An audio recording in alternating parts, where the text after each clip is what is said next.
Most people move through life believing nations are steered by presidents, parliaments, and institutions whose authority is printed on official documents. But every now and then, history lets out a whisper, a hint that the real architects of global events aren't always the ones standing in front of cameras. Instead, there are families whose names rarely appear in public debates, yet their fingerprints rest quietly on the levers of finance, energy, geopolitics, and sometimes even war itself. Welcome to Beyond the Coin TV, where we examine not the surface of power, but its hidden foundation. Tonight, we're diving into a subject that has inspired both fascination and fear for more than a century: the elite families who allegedly shape world events from behind the curtain. Some people call them dynasties, others call them global financiers, and some simply call them the hidden rulers. Whether these families truly coordinate or simply rise and fall through history's momentum, one thing is certain: wealth on a scale measured in nations, not individuals, gives influence far beyond ordinary life.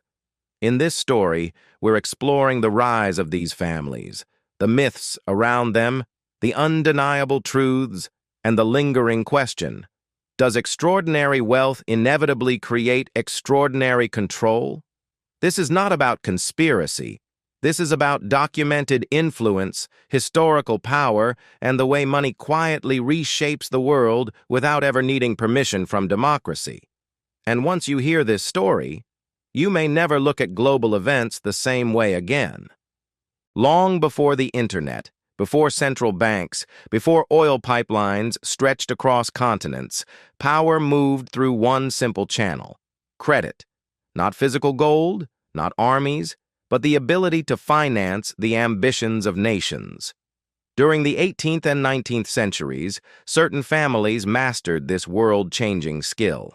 They realized something that kings and emperors had not fully understood. Wars end, borders shift, rulers die, but debt survives. And whoever controls debt controls the direction of the world. Families like the Rothschilds, Rockefellers, Morgans, DuPonts, and Vanderbilts didn't rise by chance. They rose because they stepped into the vacuum of global financial chaos and built structures powerful enough to outlive governments. These families didn't need to win elections.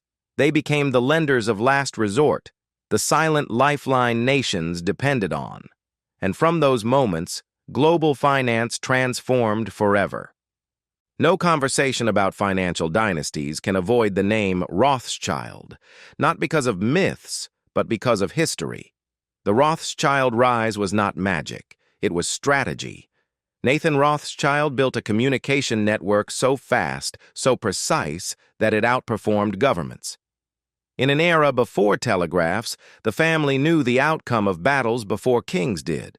While rumors exaggerate their power, the truth is already extraordinary. They created the first multinational banking empire, coordinated from multiple capitals at once, and influenced the creation of central banking principles we still use today. The Rothschilds didn't rule nations, but they financed them. And financing is its own kind of throne. While Europe mastered banking, America mastered energy. And at the center of that transformation stood the Rockefeller family.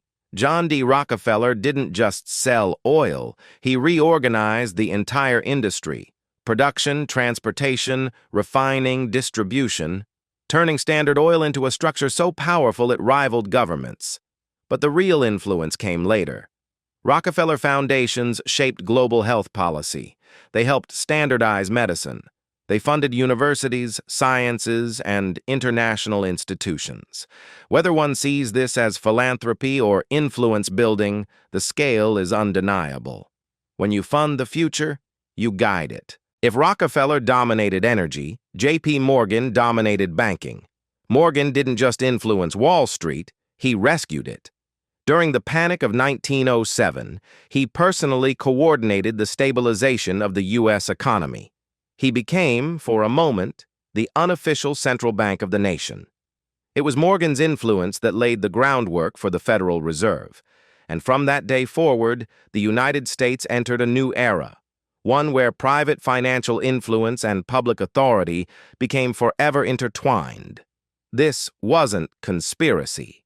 It was the natural outcome of immense financial power filling a governmental void. Do these families secretly coordinate, or are they simply the product of systems that reward wealth with influence? History provides clues, but never a complete answer. Yes, elite families often intermarried. Yes, they funded similar institutions. Yes, they moved in the same rare circles where wealth allowed unrestricted access.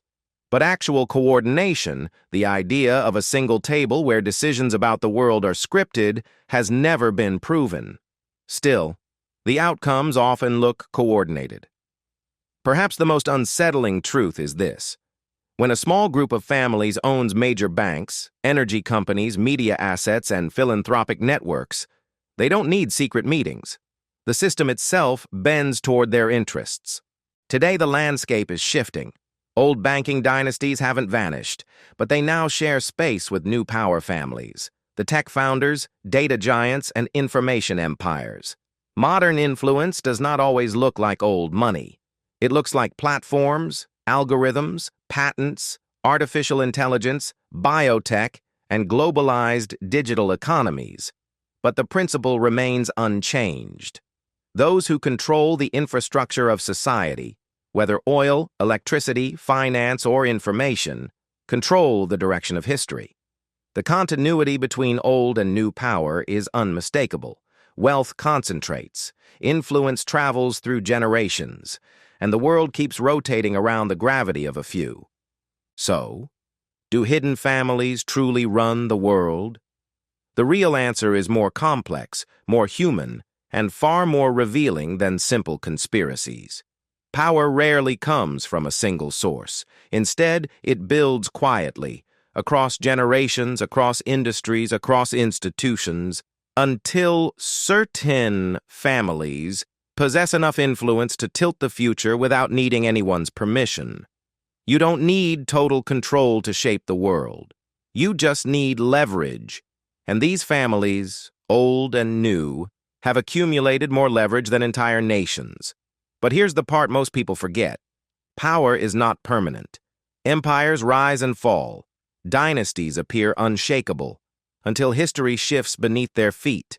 And in that shift, new families, new industries, and new forces emerge to redefine the world once again.